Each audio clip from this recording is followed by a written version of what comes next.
হযরত আবু বকর সিদ্দিক রাদিয়াল্লাহু আনহুকে যেই সাপটা কামড় মেরেছিল, ঐতিহাসিকগণ লেখেন আল্লাহর হাবিব সেই সাপের সাথে কথা বলছেন, এই পাও সরাও।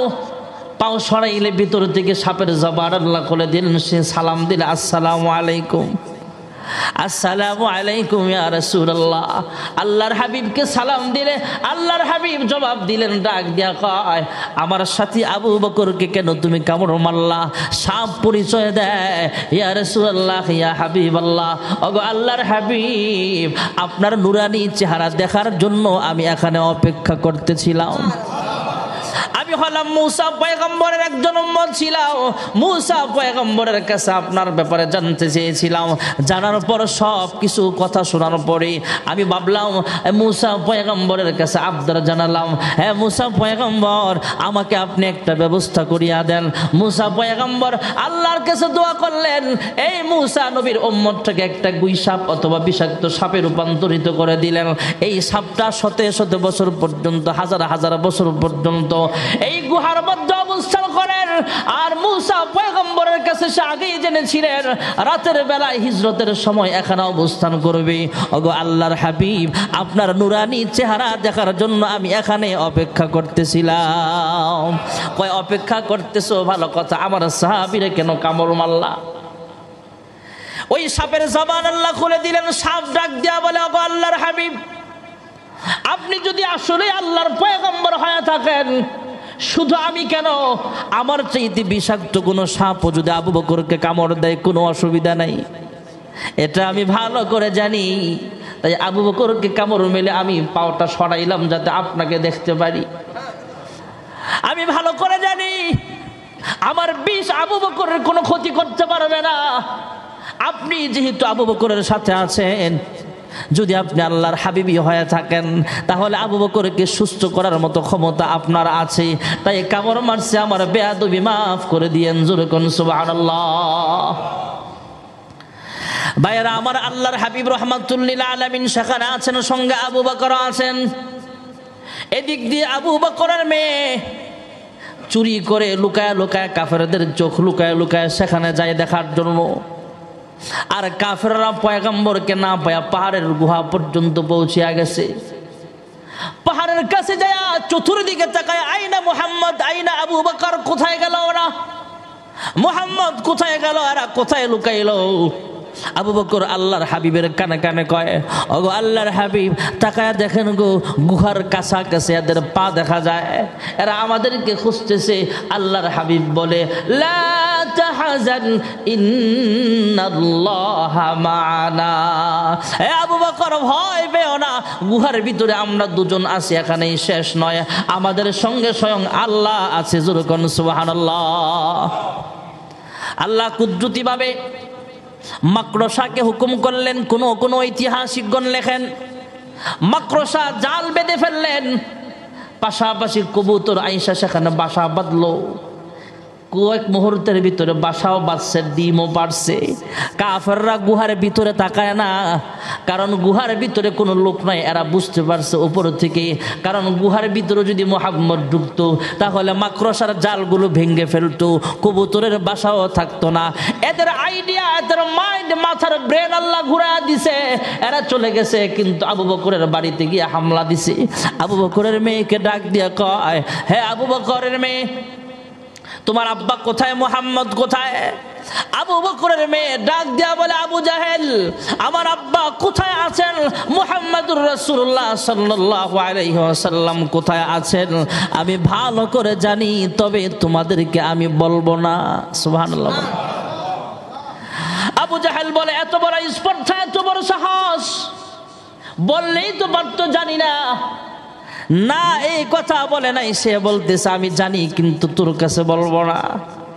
আবু জাহেল রাগের সাথে একটা থাপ্পড় মারছে। আবু বকরের মেয়ে থাপ্পড় খায়া ঘুরায় নিচে পড়ছে, পাথরের সাথে তার চেহারাটা লাগছে। চেহারার একটা সাইড নষ্ট হয়ে গেছে, পাথরের সাথে লেগে রক্তাক্ত হয়ে গেছে। তারপরও আবু বকরের মেয়ে যখন খাবার নিয়ে যায়, গুহার ভিতরে যায় চেহারাটা ঢাইকা রাখছে, ওলনা দিয়া ঢাইকা রাখছে, একটা সাইড দিয়া শুধু তাকায়। আল্লাহর হাবিব রাহমাতুল লিল আলামিন জিজ্ঞেস করে, এ আবু বকরের মেয়ে বিনতে আবু বকর, কি হয়েছে তোমার চেহারায়? তুমি এইভাবে ওড়না দিয়ে পুরা চেহারাটা এইভাবে কেন ঢেকে রাখলা? ছোট্ট মেয়ে ডাক দিয়া বলে, ইয়া রাসূলুল্লাহ, ইয়া হাবিবাল্লাহ, এমনি ঢেকে রাখছি। আল্লাহর হাবিব রাহমাতুল লিল আলামিন তার কাপড়টা চেহারার পাশ থেকে যখন সরাইলো, তাকায় দেখে তার চেহারাটা অনেক নষ্ট হয়ে গেছে, একটা সাইড রক্তাক্ত হয়ে আছে। জিজ্ঞেস করলেন, কি হয়েছে তোমার?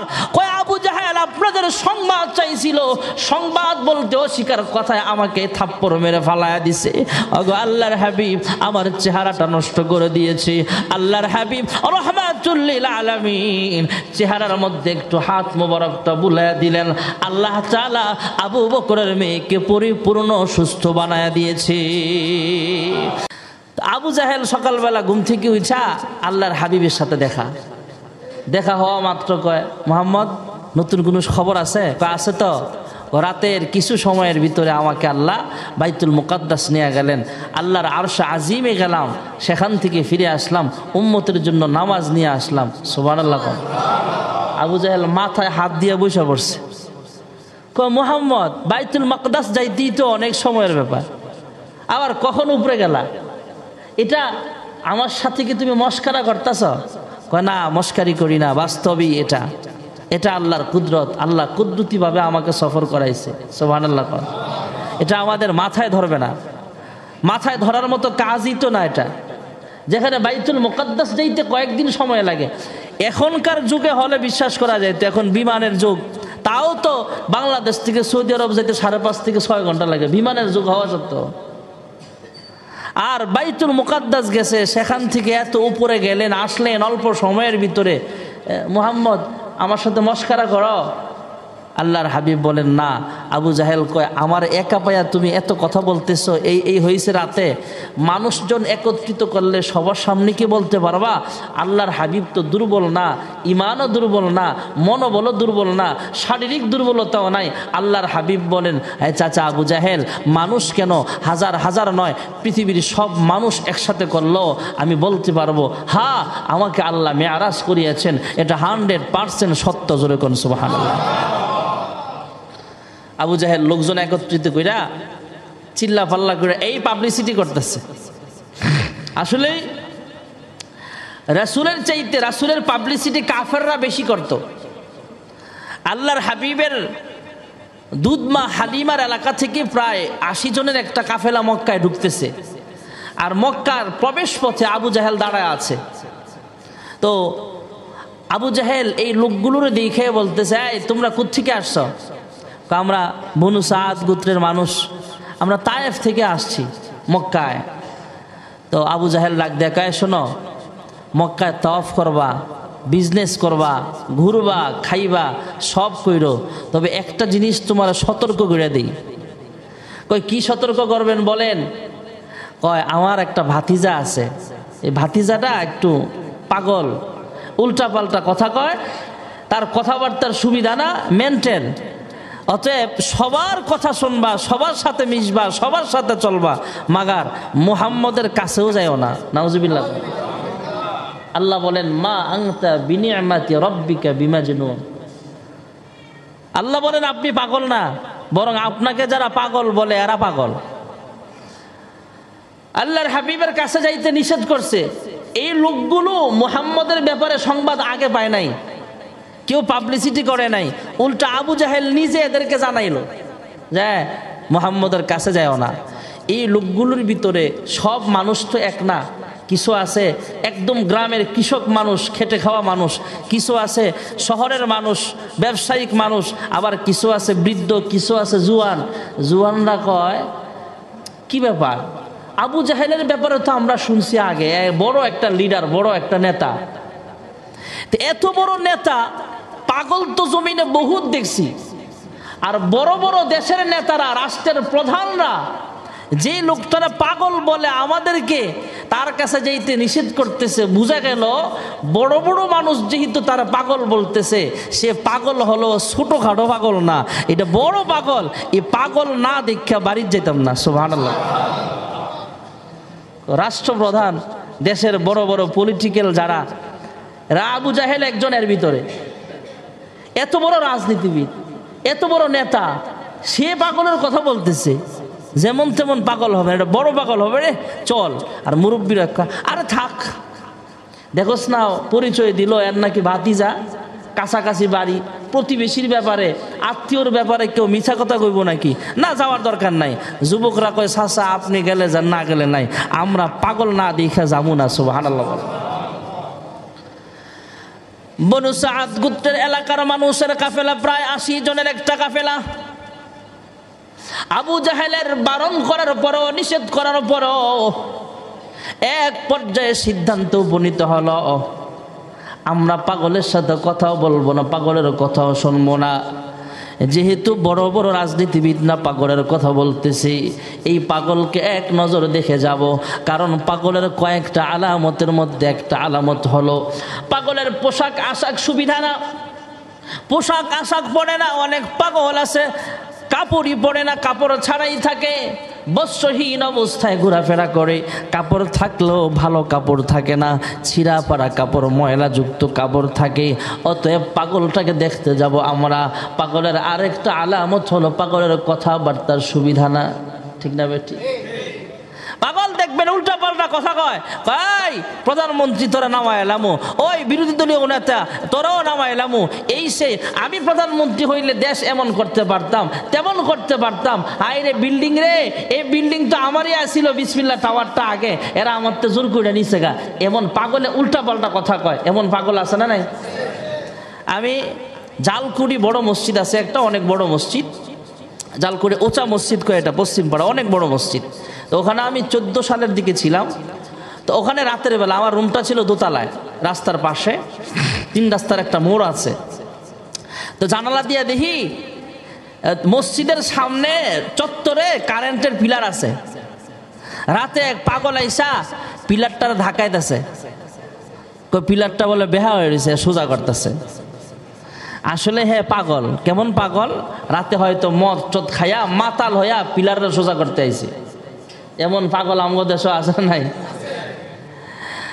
বনু সাদ গোত্রের মানুষগুলো বলে পাগল, কথাবার্তা উল্টা পাল্টা হবে, পোশাক আশাক বেশি সুবিধার থাকবে না।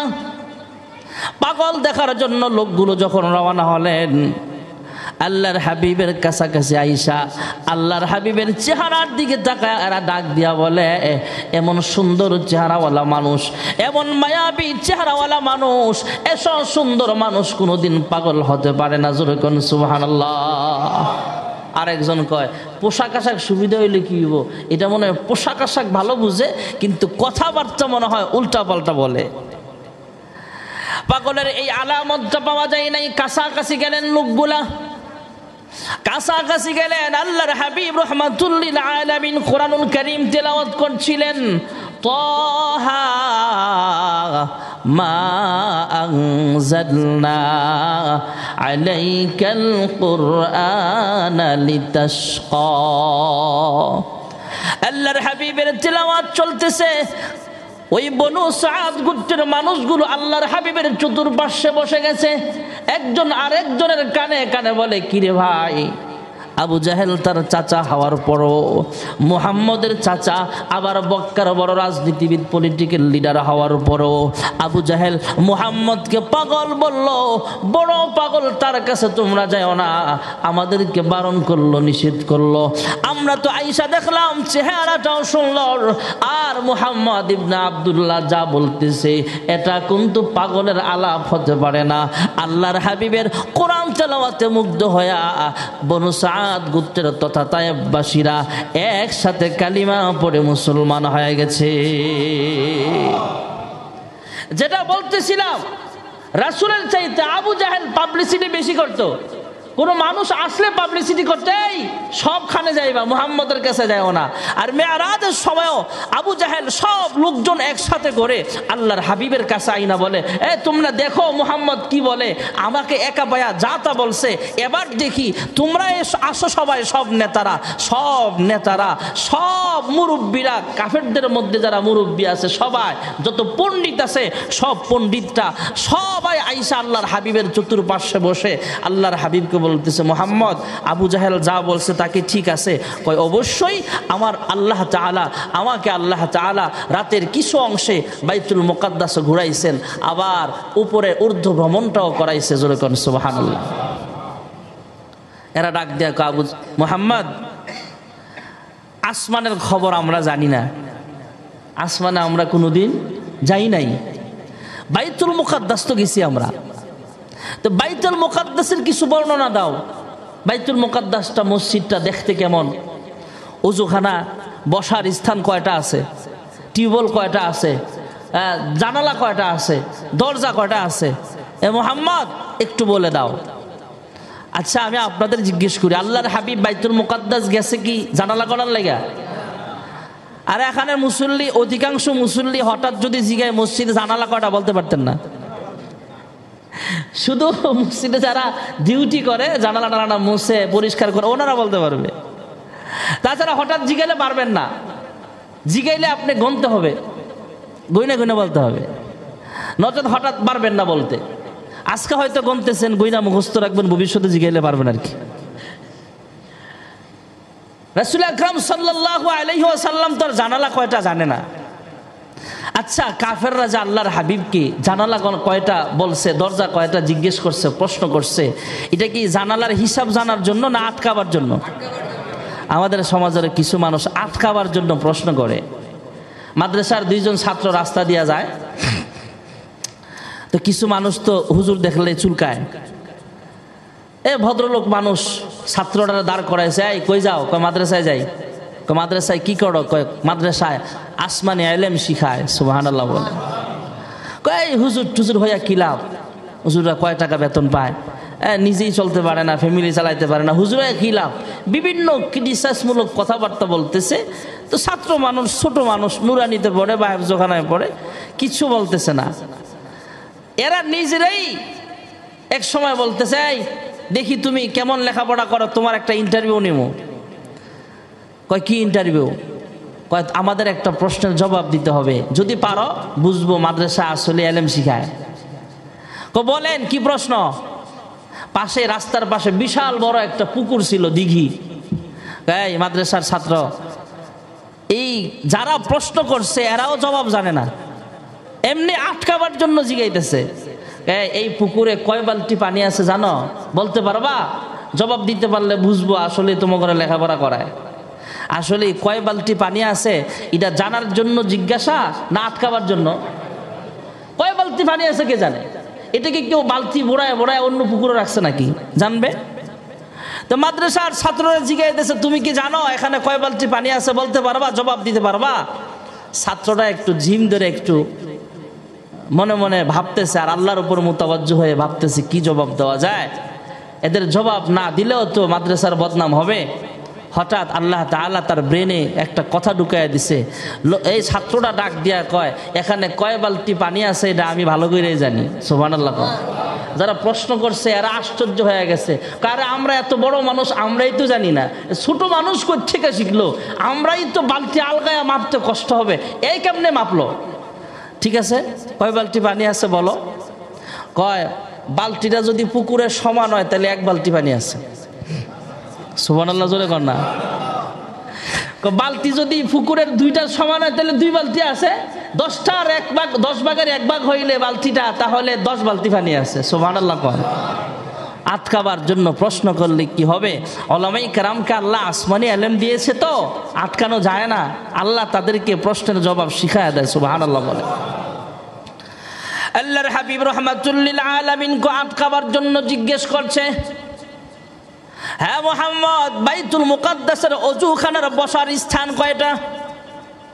বাইতুল মুকাদ্দাসের জানালা কয়টা আছে? দরজা কয়টা আছে? ফ্যান কয়টা আছে? এই মুহাম্মদ, সিঁড়ির মধ্যে কয়টা ধাপ আছে? সব হিসাব জানার জন্য কাফেররা জিজ্ঞেস করতেছে।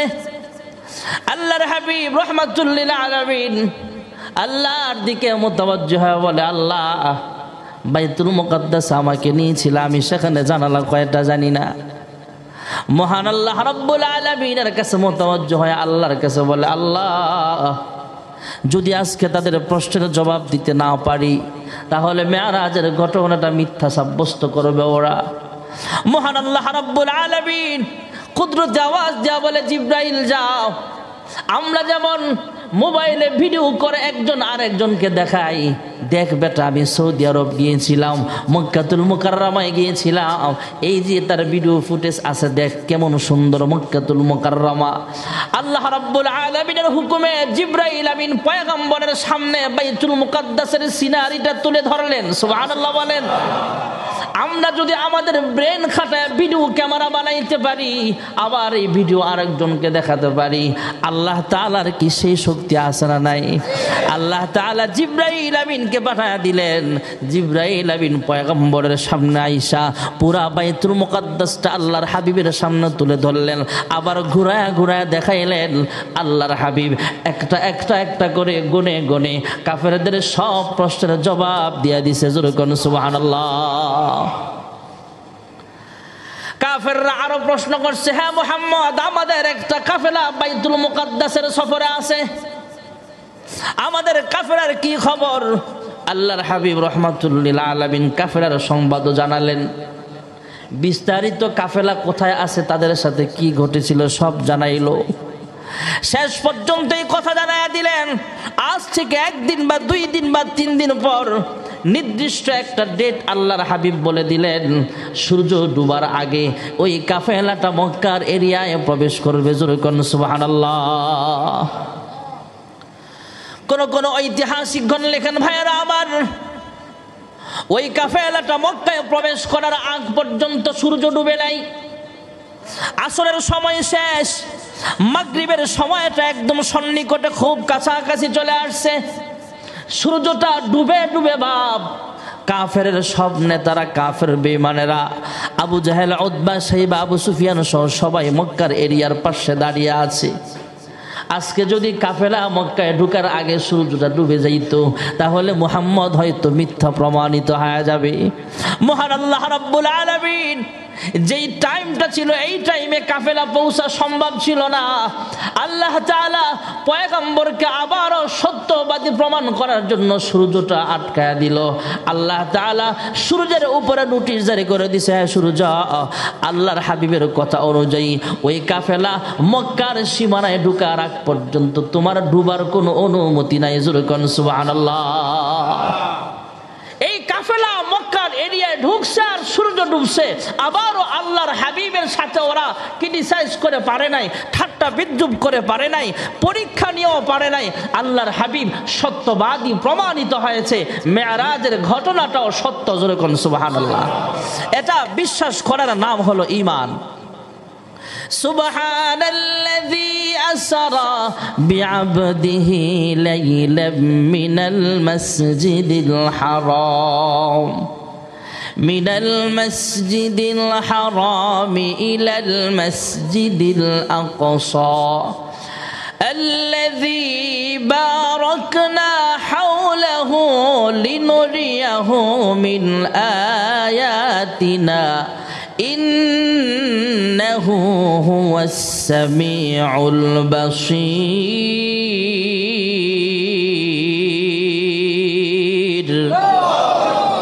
আল্লাহ বাইতুল মুকাদ্দাসের আশপাশের দৃশ্য আল্লাহর হাবিবকে দেখাইছেন। শুধু একটু বলি, বাইতুল মুকাদ্দাসের এরিয়ায় যে আল্লাহ কত বরকত রাখছে। আমাদের বাংলাদেশের ময়মনসিংহের এক আলেম সেখানে সফরে গেছেন। উনি বলেছেন, আমি নিজের কানে শুনছি, এক মাহফিলে মোমেন শাহীতে উনি সভাপতি ছিলেন, আমি প্রধান মেহমান ছিলাম। তো আমার বয়ানের আগে হুজুর যেহেতু মুরব্বী মানুষ, উনি চলে যাবে, উনি বক্তব্য দিচ্ছিলেন, আমি পাশে বসে শুনছি। হুজুর বলতেছে, বাইতুল মুকাদ্দাসের আশপাশ এলাকায় আমরা ঘুরতে গেলাম। আমরা বাংলাদেশে বড় তরমুজ তো মাঝে মাঝে পাওয়া যায়, আর বড় তরমুজ হলে হয়তো এত বড় হবে, নয়তো আরো বড় হবে, না হয় আমার সমান হবে, এই হবে। হুজুর বলতেছেন, ওখানে আমাদের বাংলাদেশে মাঝে মাঝে 2-1টা বড় হয়, আর ওখানে তরমুজ বাঙ্গি শুধু একটা ফলের কথা বললেন, এত বড় একটা তরমুজ আমরা পেয়ে গেলাম, প্রায় 100 জনের উপরে মানুষ খাইছি। এমন বড় বরকত আল্লাহ তাআলা বাইতুল মুকাদ্দাসের আশপাশে রাখছেন। যারা বাংলাদেশের অনেক পুলিশ ভাইয়েরা, অনেক আর্মিরা সে দেশে বিভিন্ন আপনার কাজে যায়, সরকারিভাবে মিশনে যায়, ওরা ওদের কাছ থেকেও আমি জানছি এটা, যে হ্যাঁ বড় বড় ফল আছে বাইতুল মুকাদ্দাসে, আল্লাহ এত বরকত দিছে, বড় বড় ফল, বড় বড় অনেক কিছু, এবং ওখানে অনেক ফল ফুরুট হয়, অনেক কিছু দিয়ে আল্লাহ বরকত দিছে। সুবহানাল্লাহ বলেন। এই জন্য আল্লাহ বলেন বারাকনা হাওলাহু লিনুরিয়াহু মিন আয়াতিনা। ভাইয়েরা আমার, বন্ধুরা আমার, উদ্দেশ্য হলো মেরাজ থেকে আল্লাহর হাবিব যখন ফিরে আসলেন, সাহাবাই কেরাম জানে, কিন্তু আবু বকর উপস্থিত ছিলেন না। আবু জাহেল যখন মক্কায় আসছে, হযরত আবু বকর উপস্থিত ছিলেন না, আবু জাহেল তো ছিল। তা আবু জাহেল আবু বকর সিদ্দিককে দেখে বলতেছে, এই তোমার বন্ধু মুহাম্মদকে বইলা দিও, উল্টাপাল্টা কথা যাতে না কয়, সাবধান করে দিও। কয় কি হয়েছে? কয় সে নাকি আজকে মেরাজ করে আসছে, এটা কি বিশ্বাস করার কথা? তুমি বলো, রাতের কিছু অংশ নাকি বাইতুল মুকাদ্দাস গেছে, সেখান থেকে প্রথম আসমান, দ্বিতীয় আসমান, তৃতীয় আসমান, চতুর্থ, পঞ্চম, ষষ্ঠ, সপ্তম, এরপরে সিদরাতুল মুনতাহা, আরশে আজিম সফর করে আবার কিছু অংশে ফিরে আসছে, এটাকে বিশ্বাস করার কথা কিভাবে সম্ভব? আবু বকর সিদ্দিক রাদিয়াল্লাহু আনহু জিজ্ঞেস করে, আবু জাহেল, এই যে ঘটনাগুলো আল্লাহর হাবিবের ব্যাপারে, আমার বন্ধুর ব্যাপারে আপনি শোনাইলেন, এটা কি কার মুখে শুনছেন আপনি? কয় এটা শুনছি মুহাম্মদ ইবনে আব্দুল্লাহর জবান থেকে। হযরত আবু বকর ডাক দিয়া বলে, হে আবু জাহেল, যদি এই কথাগুলো আল্লাহর হাবিব বলে থাকেন, তাহলে এই কথার ভিতরে কোনো সন্দেহ নাই, অবশ্যই এটা সত্য ঘটনা। জোরে কোন সুবহানাল্লাহ। আবু বকর সিদ্দিক এমনি তো হয় নাই, এই জন্যই তো আবু বকর সিদ্দিক, সিদ্দিক অর্থ সত্যবাদী। সুবহানাল্লাহ বলেন, সত্যায়নকারী। আল্লাহর হাবিব রাহমাতুল লিল আলামিনের বয়স আস্তে আস্তে বাড়তেছে, কাফেরদের অত্যাচারও বাড়তেছে, 50 পার হয়ে প্রায় 53 বছরের কাছাকাছি চলে আসছে। আল্লাহর হাবিবের অনুমতি নিয়া, আল্লাহর হুকুমে সাহাবায়ে কেরাম বিভিন্ন দেশে সফর করে, হিজরত করে চলে যায়। মদিনা থেকে একটা বিশাল বড় কাফেলা মক্কা আসছে। ওরা এসে বলে, ইয়া রাসূলুল্লাহ, ইয়া হাবিবাল্লাহ, মক্কার মানুষগুলো আপনাকে কষ্ট দেয়, মক্কায় থাকার কোনো দরকার নাই, মদিনায় চলে আসেন। আমরা মদিনার মানুষ আপনার বড় পাগল, আমরা আমাদের জীবনটাও আপনার নামে ওয়াকফ করে দিলাম। জোরে কোন সুবহানাল্লাহ। মক্কার মানুষ এত জুলুম করে, দরকার নাই, চলে আসেন মদিনায়। এই হিজরত করা এটা নবীদের স্বভাব। আমরা যারা উলামায়ে কেরাম মসজিদে থাকি, মাদ্রাসায় থাকি, আমাদেরও ঘন ঘন হিজরত হয়। এক জায়গায় 2 মাস, আরেক জায়গায় 2 বছর, এক জায়গায় নামাজ পড়ায় 5 বছর, আরেক জায়গায় 5 মাস, আরেক জায়গায় 5 দিনের মাথায় চাকরি শেষ। এটা হিজরত। এই মসজিদে আমাকে ভালো লাগে না, পছন্দ হয় না, আল্লাহর হুকুমে আল্লাহ বলে, এই মসজিদের মুসল্লি যেহেতু তোমাকে আর পছন্দ করে না, ভালোবাসে না, মুহাব্বত করে না, যেই মসজিদের মুসল্লি এদের চাইতে বেশি মুহাব্বত করবে, ওখানে তুই যা। সুবহানাল্লাহ। এই জন্য দেখবেন উলামায়ে কেরামদের ট্রান্সফার হয়। এটার সিস্টেমটা যেহেতু গভর্নমেন্টের না, এই জন্য এটার সিস্টেমটা অন্য। একটা কমিটির লোকের সাথে বাইজা গেল, অথবা কোনো মুসল্লির খারাপ লাগছে, আমাকে এই হুজুর আর রাখবো না, এটা আল্লাহর পক্ষ থেকেই ফায়সালা, এর চাইতে ভালো বেশি যারা বাসবে সেখানে তুমি চলে যাও। মদিনাবাসী আয়েশা আল্লাহর হাবিবকে বলে দিছে, ইয়া রাসূলুল্লাহ, ইয়া হাবিবাল্লাহ, মক্কার মানুষ আপনাকে ভালোবাসে না, কষ্ট দেয়, আয়া পড়েন, খানা দানা থাকা খাওয়া কোনো অসুবিধা হবে না। সুবহানাল্লাহ বলেন। বিশাল বড় অফার। আল্লাহর হুকুম আসা পর্যন্ত অপেক্ষায় ছিলেন আল্লাহর হাবিব রাহমাতুল লিল আলামিন। আল্লাহর হাবিবের অনুমতি নিয়ে কিছু কিছু সাহাবী মদিনায় হিজরত করে চলে গিয়েছেন। আবু বকরকেও বলেছিলেন, আবু বকর মদিনায় যায় নাই। একজন লোক জিজ্ঞেস করলেন, আবু বকর তুমি কেন এখনো মদিনায় যাও না? কয় আমি আল্লাহর হাবিবকে একা মক্কায় রেখে কিভাবে মদিনায় যাই? মদিনায় যাব, সাহাবায়ে কেরামদেরকে দেখবো, অন্যান্য সাহাবীদের দেখবো, আমার বিবি বাচ্চাকেও মদিনায় হয়তো দেখবো, এদেরকে হয়তো নিয়ে যাব সাথে। মদিনায় গেলে হয়তো আমার উপরে কেউ জুলুম করবে না, অত্যাচার করবে না, আমার উপরে কেউ হামলা মামলা করবে না। 100% নিরাপত্তার সাথে বসবাস করতে পারবো, কিন্তু আল্লাহর হাবিবের চেহারা খানা দেখব না, আল্লাহর হাবিবের চেহারা না দেখে আমি থাকতে পারবো না। আল্লাহর হাবিব যতক্ষণ পর্যন্ত মদিনায় না যাবে, আল্লাহর হাবিবকে একা রেখে আমি মদিনায় যাব না। জোরে কোন সুবহানাল্লাহ। আল্লাহর হুকুমে মদিনায় রওনা হবে যখন আল্লাহর হাবিব, তখনই আমি মদিনায় যাব। হিজরতের কয়েকদিন আগে আল্লাহর হাবিব রাহমাতুল লিল আলামিন আবু বকরকে একটু সতর্কবাণী দিয়েছিলেন, হে আবু বকর, অচিরেই হয়তো আমিও মদিনার পথে রওনা হতে হবে, আল্লাহর হুকুমের অপেক্ষায় আছি, আল্লাহর হুকুম আসলে আমিও মদিনায় যাব, তুমি আবু বকর প্রস্তুত থাকো। জোরে কোন সুবহানাল্লাহ। আবু জাহেল, উতবা, শাইবা বলো, সব বড় বড় নেতাররা মিলে পরামর্শে বসে গেল। আরবের মক্কার আশপাশের বিভিন্ন গোত্রের নওজওয়ান যুবকদেরকে নিয়ে পরামর্শে বসে গেল, যদি এক গোত্রের মানুষ মুহাম্মদের উপর আক্রমণ করতে যায় তাহলে অন্য দলের মানুষ তাদের বিপক্ষে দাঁড়ায় যাবে। রাজনৈতিক এক দলের মানুষ যদি আলেমের উপরে আঘাত করে, রাজনৈতিক আরেক দলের মানুষ আলেমের পক্ষে চলে আসবে। অতএব এক দল মিলে তার উপরে আক্রমণ করা, অ্যাটাক করা সম্ভব হবে না। আবু জাহেলের নেতৃত্বে সব গোত্রের সব রাজনৈতিক দল ঐক্যবদ্ধ হয়ে গেছে। কিসের 4 দল, কিসের 14 দল, কিসের 22 দল, সব দল ঐক্যবদ্ধ হয়ে আলেম ঠেকাও, হুজুর ঠেকাও, মুসলমান ঠেকাও, মুহাম্মদকে দুনিয়া থেকে সরায়া দেওয়া হবে। সব গোত্রের নওজওয়ান যুবকেরা আল্লাহর হাবিবের ঘরের চতুর্পার্শ্বে রাত্রের অন্ধকারে দাঁড়িয়ে আছে। মুহাম্মদ যখন দরওয়াজা খুলবে, মুহাম্মদ যখন বের হবে, আমরা প্রস্তুতি নিয়ে দাঁড়িয়ে আছি। হয়তো বের হলে তাকে হত্যা করা হবে, অথবা আমরা ঘরের মধ্যে যায়া মুহাম্মদকে খুঁজে খুঁজে দুনিয়া থেকে বিদায় করে দিব।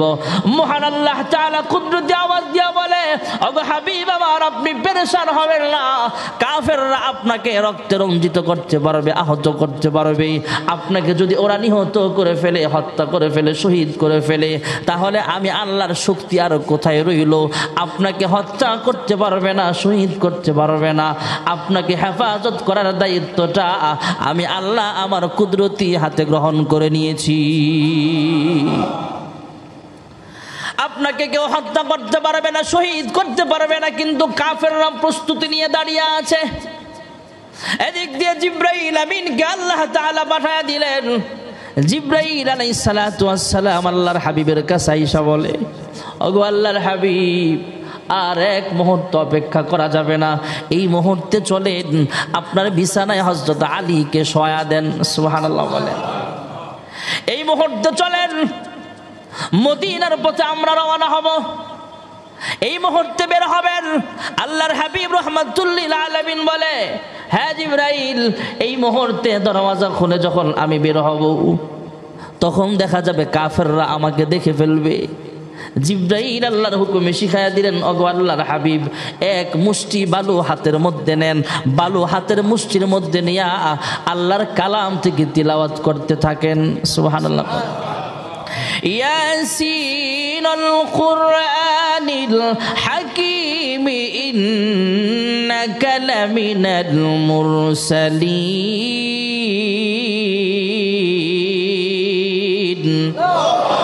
সূরা ইয়াসিন থেকে আল্লাহর হাবিব কয়েকখানা আয়াত তিলাওয়াত করলেন। আয়াতগুলো পড়ে আল্লাহর হাবিব বালুর মুষ্টির মধ্যে ফুঁক দিয়া বালুগুলো যখন ছেড়ে দিলেন, বালুর কণাগুলো আল্লাহর হুকুমে কাফেরদের চোখ পর্যন্ত পৌঁছে গেলে সাময়িক সময়ের জন্য চক্ষুগুলো বন্ধ। এই ফাঁকে আল্লাহর হাবিব ঘর থেকে বের হবে। যেরকম সুবহানাল্লাহ। পরবর্তীতে আল্লাহ রাব্বুল আলামিন জানায়া দিলেন, ওয়ামা রামাইতা ইযা রামাইতা ওয়ালাকিন্নাল্লাহা রামা। ওগো হাবিব আমার, আপনি মনে করেছেন হাত থেকে এইভাবে ছুঁড়ে মারার সঙ্গে সঙ্গে বুঝি কাফেরদের চোখ অন্ধ হয়ে গেছে? না না, আপনি শুধু বালুর মুষ্টি আপনার হাত থেকে বালুগুলো ছেড়ে দিয়েছিলেন মাত্র, আর কাফেরদের চোখ পর্যন্ত বালুর কণাগুলো পৌঁছায়া দিয়েছিলাম আমি আল্লাহ। হে জিবরাইল, আমি যে রুম থেকে বের হব চোখে না বন্ধ হয়েছে, দরওয়াজা খুললে যে একটা আওয়াজ হবে, আওয়াজ তো শুনবে। জিব্রাইল আরেকটা আয়াত শিখায়া দিলেন, এবার আর বালুর মুষ্টি লাগবে না, শূন্য স্থানে ফুঁক দেন, তাদের কানটাও আল্লাহ বন্ধ করে দিবে। চোখ বন্ধ, কান বন্ধ। হযরতে আলীকে বিছানায় শোয়া দিলেন। সুবহানাল্লাহ বলেন। হিজরত করিতেন নবীজি, চলছে না ধারাতে, গৃহেতে রাখিয়া গেলেন, গৃহেতে রাখিয়া গেলেন হযরত আলীকে রে আমার, ওই মদিনার পথে। হযরত আলীকে শোয়া দিয়ে, আপন বিছানায় শোয়া দিয়ে আল্লাহর হাবিব বের হয়ে যাবে। হে আলী, তোমাকে শোয়া দিলাম কারণ হলো বিছানার নিচে এখানে সেখানে অনেকগুলো টাকা আছে, দিনার দিরহাম আছে, অনেকগুলো টাকা আছে। মানুষ আমার কাছে আল আমিন বলে জানে, তাই মানুষ আমার কাছে আমানত রাখে। এ মানুষগুলো সকালবেলা যখন আমারে আর পাবে না, এই মানুষগুলোর টাকাগুলো খুঁজে পাবে না, এরা আমাকে অবিশ্বাস করবে। তাই মানুষ যখন আসবে, এই মানুষের টাকাগুলো বুঝায় দিবা, যার আমানত তার হাতে পৌঁছায় দিবা, মদিনায় চলে যাবা, মদিনায় তোমার সাথে আমার দেখা হবে। সুবহানাল্লাহ। এটা বলে পাশাপাশি জিজ্ঞেস করে, আলী রে, তোমাকে যে আমার বিছানায় শোয়া রাখতেছি, আমাকে মনে করে কাফেররা এখানে তলোয়ার দিয়ে আঘাত করতে পারে, তীর নিক্ষেপ করতে পারে। আমার স্থানে যেহেতু তোমাকে শোয়া দিলাম, হয়তো আমার পরিবর্তে তোমাকে হত্যা করে ফেলবে। হত্যার পরে না দেখবে তুমি মুহাম্মদ নয়, তুমি হলো আলী। হে আলী, তোমার কি ভয় হয়, তোমার কি পেরেশানি হয় নাকি? আলী ডাক দিয়া বলে, ইয়া রাসূলুল্লাহ, বিন্দু পরিমাণ ভয় আমার অন্তরে নাই। সুবহানাল্লাহ। আলী ডাক দেয়া বলে, ওগো আল্লাহর হাবিব, আপনি আপনার পাক জবান দিয়েই তো বলেছেন মদিনায় আপনার সাথে আমার দেখা হবে। আল্লাহর কসম, আমার ইয়াকিন হয়ে গেছে, বিশ্বাস হয়ে গেছে, মদিনায় আপনার সাথে দেখা না হওয়া পর্যন্ত আল্লাহ আমার মরণ দিবে না। কেমন বিশ্বাস ছিল তাদের। হযরত আলীকে শোয়া আল্লাহর হাবিব রওনা হলেন। হযরত আবু বকর সিদ্দিকের দরওয়াজার সামনে যায় আস্তে করে ডাক দিলেন, যেভাবে আওয়াজ দেওয়ার দিলেন, প্রথম ডাকের সঙ্গে সঙ্গে আবু বকর সিদ্দিক দরওয়াজা খুলিয়া দিলেন। দুজাহানের সরদার ডাক দেয়া বলে, আবু বকর, মানুষকে ঘুম থেকে জাগাইতে অনেক সময় দরওয়াজায় অনেক জোরে জোরে আঘাত করতে হয়, তোমাকে আস্তে করে ডাক দিলাম, আস্তে করে আওয়াজ দিলাম, প্রথম ডাকের সঙ্গে সঙ্গে কেমনে সাড়া দিলা? হ্যাঁ আবু বকর, তুমি কি ঘুমাও নাই?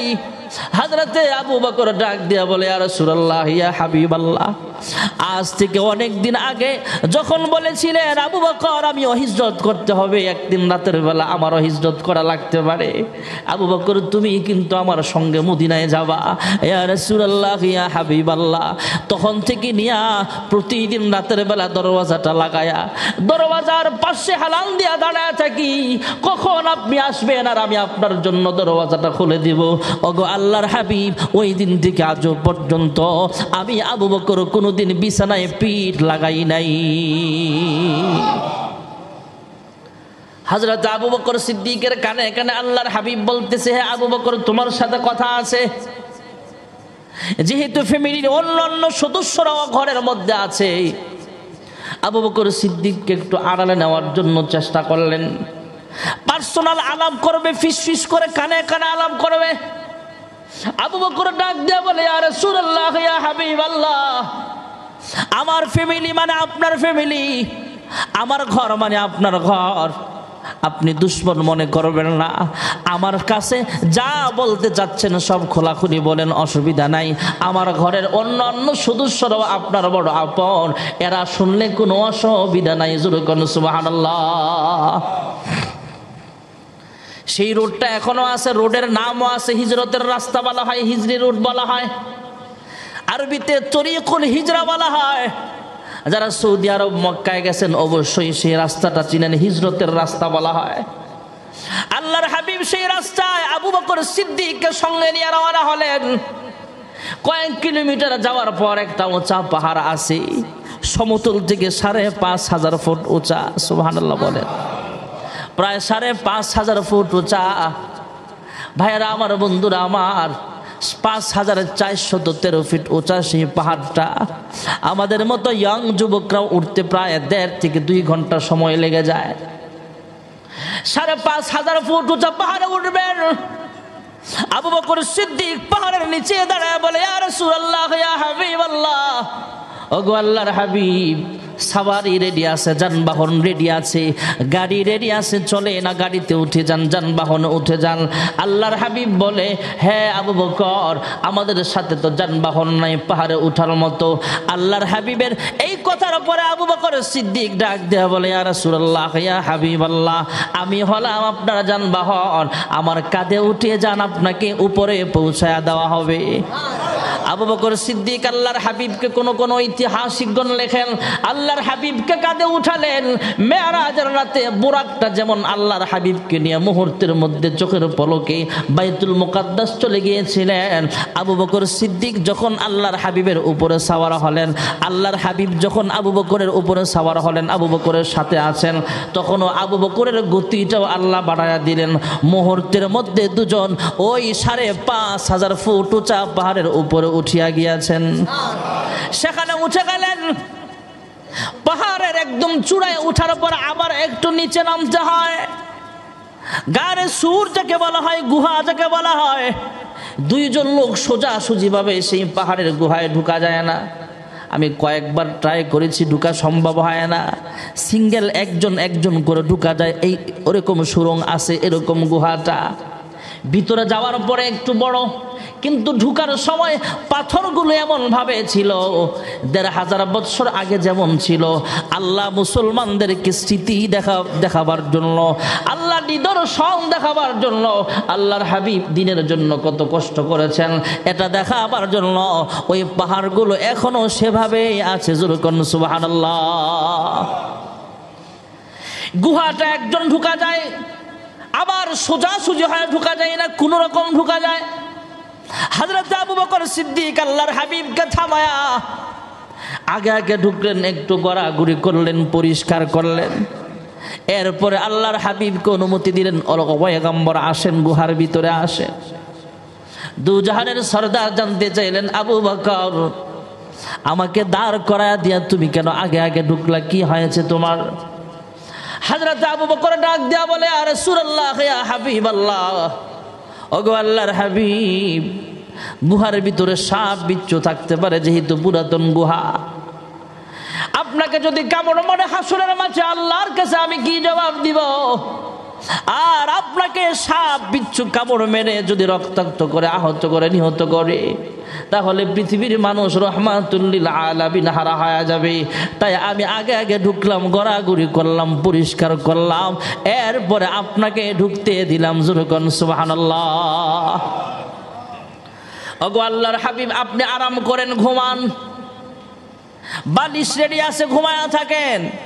আবু বকর সিদ্দিক বলতেছেন, ওগো আল্লাহর হাবিব, বালিশ রেডি আছে। কয়, হে আবু বকর, আমরা তো বেডিং সাথে আনি নাই, দেখেন কেমন অবস্থা, বেডিং সাথে নাই, বালিশ নাই, সাথে নাই। আমরা তো সফরে গেলে কত কিছু নিয়ে যাই। আল্লাহর হাবিব বলে, হ্যাঁ আবু বকর, আমার সাথে বালিশ নাই, বালিশ পাবো কোথায়? আল্লাহর হাবিবের এই কথার জবাবে আবু বকর বলে, ওগো আল্লাহর হাবিব, আমার রানটাকে, আমার কোলটাকে আপনার জন্য আমি বালিশ বানায়া দিলাম। আবু বকরের রানটাকে বালিশ বানায় আল্লাহর হাবিব ঘুমায়। আল্লাহর হাবিব রাহমাতুল লিল আলামিন আরাম করতেছিলেন। এদিক দিয়ে হযরতে আবু বকর সিদ্দিক রাদিয়াল্লাহু তাআলা আনহু গুহার চতুর্দিকে তাকায় দেখে ছোট ছোট ছিদ্র দেখা যায়, সাপের গর্তের মতো গর্ত দেখা যায়। হযরতে আবু বকর পুরান কাপড়ের তেনা বানায়া, পোটলা বানায়া, ছোট্ট ছোট্ট কাপড়ের টুকরা করে করে কাপড় পেঁচায়া পেঁচায়া ওই ছিদ্রগুলো ফিল আপ করতেছে। এদিক দিয়ে আল্লাহর হাবিব ঘুমোচ্ছিলেন, আরামের ঘুম ঘুমাচ্ছেন, আরাম করতেছেন। হযরত আবু বকর সিদ্দিক ফিল আপ করতেছেন, হঠাৎ করে একটা ছিদ্র ফিল আপ করার মতো কাপড় শর্ট পড়ে গেছে, আর কাপড়ের টুকরা নাই। হযরতে আবু বকর সিদ্দিক সেই গুহাটা একটা পা দ্বারা মুখটা ঢাইকা রাখছে। হযরতে আবু বকর সিদ্দিক রাদিয়াল্লাহু তাআলা আনহু ওই ভিতর থেকে বিষাক্ত কোনো সাপ বা বিচ্ছু মনে হয় আবু বকরকে ছোবল মেরেছে, পুরো শরীর বিষাক্ত হয়ে গেছে, তারপরেও আওয়াজ করে কান্দে না। আল্লাহর হাবিবকেও ঘুম থেকে জাগায় না। হঠাৎ করে আবু বকর সিদ্দিকের চোখের পানি অনিচ্ছা বশত আল্লাহর হাবিবের চেহারা মোবারকে পড়লে আল্লাহর হাবিব আরাম করতেছিলেন, সেখান থেকে উঠে বসে গেল, ডাক দেয়া বলে, হে আবু বকর, কি হয়েছে তোমার? বাড়ির কথা মনে হয়েছে এই জন্য বুঝি কান্দো?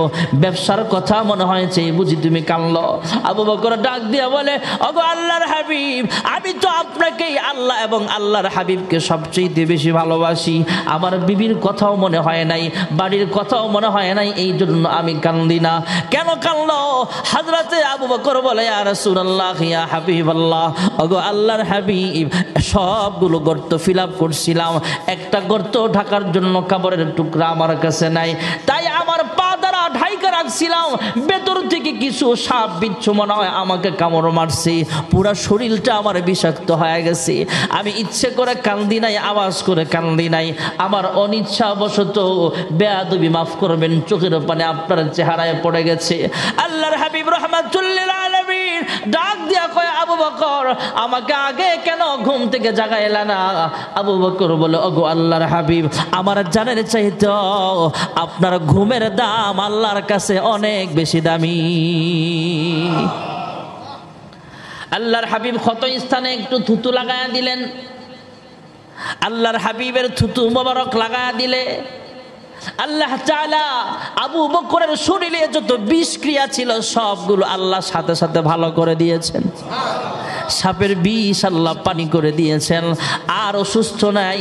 আবু বকরকে আল্লাহ তাআলা পরিপূর্ণ শিফা দান করেছে। জোরে কোন সুবহানাল্লাহ। হযরত আবু বকর সিদ্দিক রাদিয়াল্লাহু আনহুকে যেই সাপটা কামড় মেরেছিল, ঐতিহাসিক গল লেখেন, আল্লাহর হাবিব সেই সাপের সাথে কথা বলছেন, এই পাও সরাও। পাও সরাইলে ভিতর থেকে সাপের জবান আল্লাহ খুলে দিলেন। সে সালাম দিলে, আসসালামু আলাইকুম। আসসালামু আলাইকুম ইয়া রাসূলুল্লাহ। আল্লাহর হাবিবকে সালাম দিলে আল্লাহর হাবিব জবাব দিলেন, ডাক দিয়া কয়, আমার সাথী আবু বকরকে কেন তুমি কামড় মারলা? সাপ পরিচয় দেয়, ইয়া রাসূলুল্লাহ, ইয়া হাবিবাল্লাহ, ওগো আল্লাহর হাবিব, আপনার নুরানি চেহারা দেখার জন্য আমি এখানে অপেক্ষা করতেছিলাম।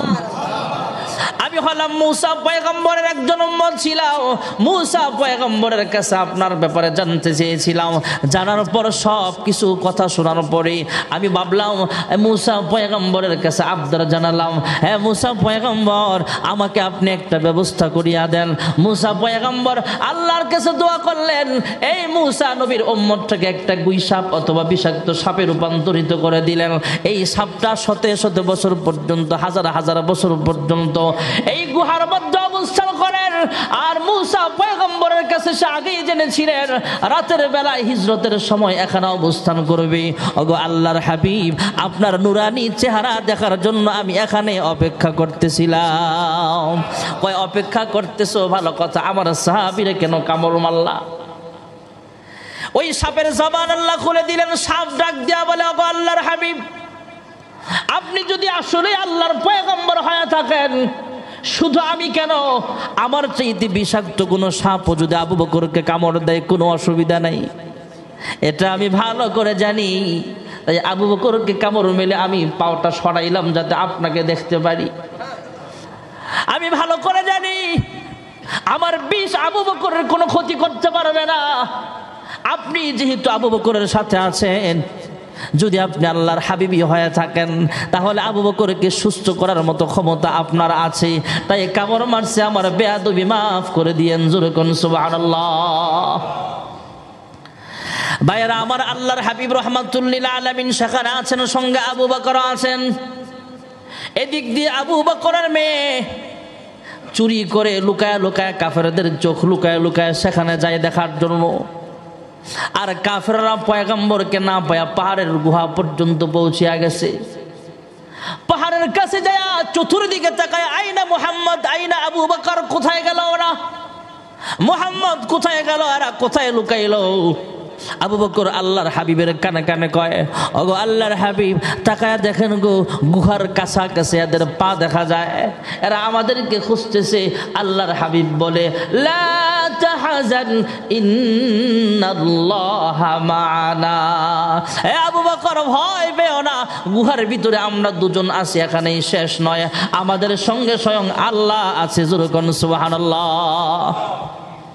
আল্লাহ কুদরতিভাবে মাকড়সাকে হুকুম করলেন। কোন ঐতিহাসিকগণ লেখেন, মাকড়সা জাল বেঁধে ফেললেন, পাশাপাশি কবুতর আইসা সেখানে বাসা বাঁধলো। কয়েক মুহূর্তের ভিতরে বাসাও বাঁধছে, ডিমও পারছে।